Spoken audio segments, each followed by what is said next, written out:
this episode of reDefine Show, I share a series of quick tips on how to better photograph fast-moving subjects. Adorama TV presents the reDefine Show with Tamara Lackey, bringing fresh ideas and equipment favorites. You can check out much more content with photographers by watching Adorama TV.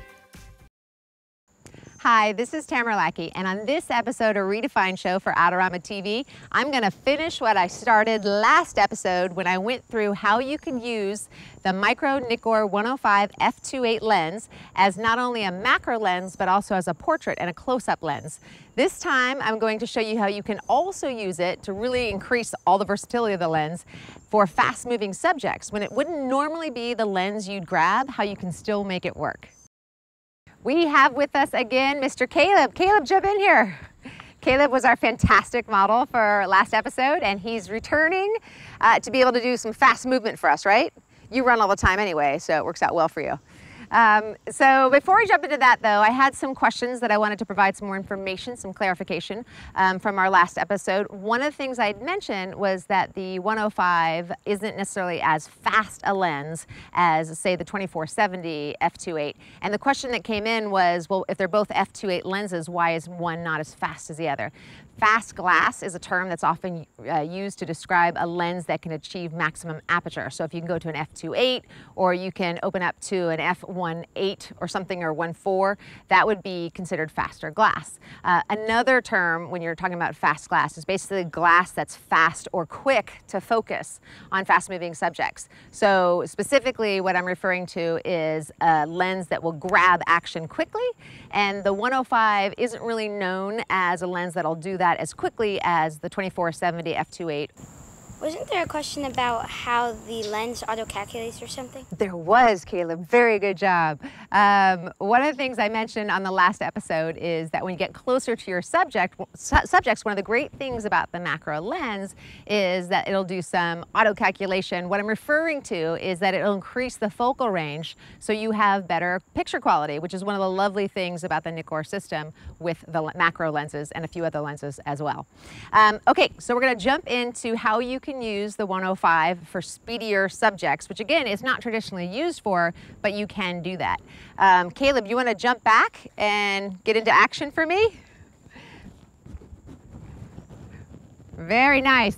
Okay, so I'm looking around, and in this setting, today I'm shooting with the Nikon D4, and as well, of course, with the 105. Last time I shot with the Nikon D800.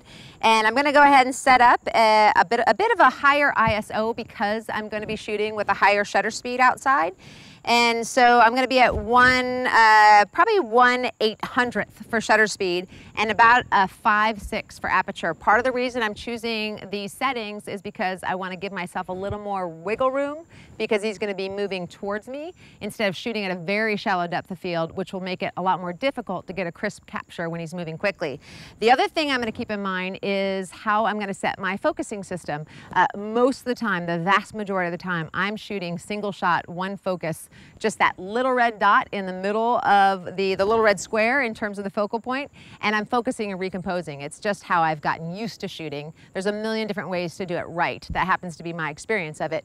And in this case though, when I'm shooting with a lens that's not going to be as quick to grab focus, I'm going to switch to a continuous mode, and I'm going to have a lot better luck with shooting. So I'm going to switch to the continuous focal mode, automatic focus mode, and I'm going to ask Caleb to come towards me. One thing I always ask subjects when they are running towards me is to keep in mind that they want to keep their elbows in a little bit and their legs in a little bit, just for a more attractive capture. So Caleb, if you can keep that in mind, keep your elbows a little bit, your legs a little bit in, and then just come towards me in a regular kind of fashion. You don't have to sprint as fast as possible, but kind of a normal run.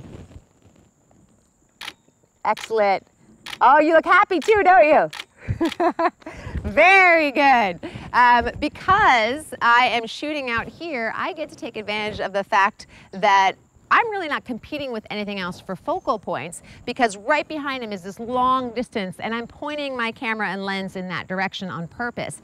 If he were running towards me through these woods, these crowded woods for instance, I would have a lot more competition for that focal point. Even though the system's very good at grabbing the moving subject, I don't want to even risk it and have any other distractions. So by putting him out in a space where he's really far away from a background, I'm able to achieve focus that much more crisply and faster. The other thing I'm keeping in mind, of course, is ensuring that I'm in a matrix mode for metering because everything's roughly about the same exposure in terms of where he's coming in from, and that's also going to make sure that I grab my exposure more properly. This is Tamara Lackey. Be sure to check out Adorama's latest contest to win some fabulous prizes. So in addition to the tips I've just gone over, which include ensuring that your technical settings are set up to give you the best chance possible to capture a fast-moving subject quickly, those technical settings, of course, include a higher shutter speed, a higher ISO to support that, a more extended field of focus so that you get more wiggle room when your subject's moving towards you, the ability to separate your subject from the background so you don't have to worry about distractions, not just from a composition perspective, but distractions from your focal point being grabbed by something else errantly if they're going through a crowded background or something, and making sure I'm set up in a matrix metering mode. In addition to all those ideas, the other tip I would say is to switch to a burst mode and try out the ability to grab 10, 11 frames per second. The Nikon D4 is fabulous for this. Be able to grab a few sections of frames at a time to be able to pull out the expression or the look that you like best. So we're going to do that real quick. Ready, Caleb? Just come at me. I'm going to switch to a burst mode and do exactly what you've been doing, just coming at me in such a happy way. And I'll grab a few frames, okay? Come on.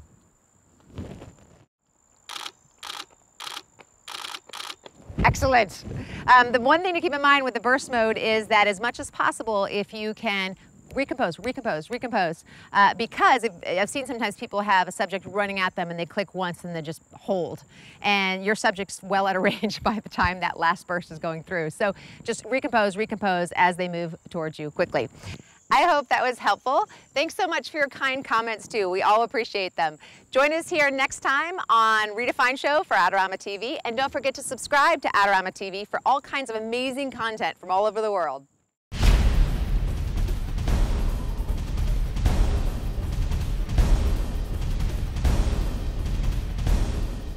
Do you want great looking prints at low cost? Be sure to visit our easy-to-use online printing service.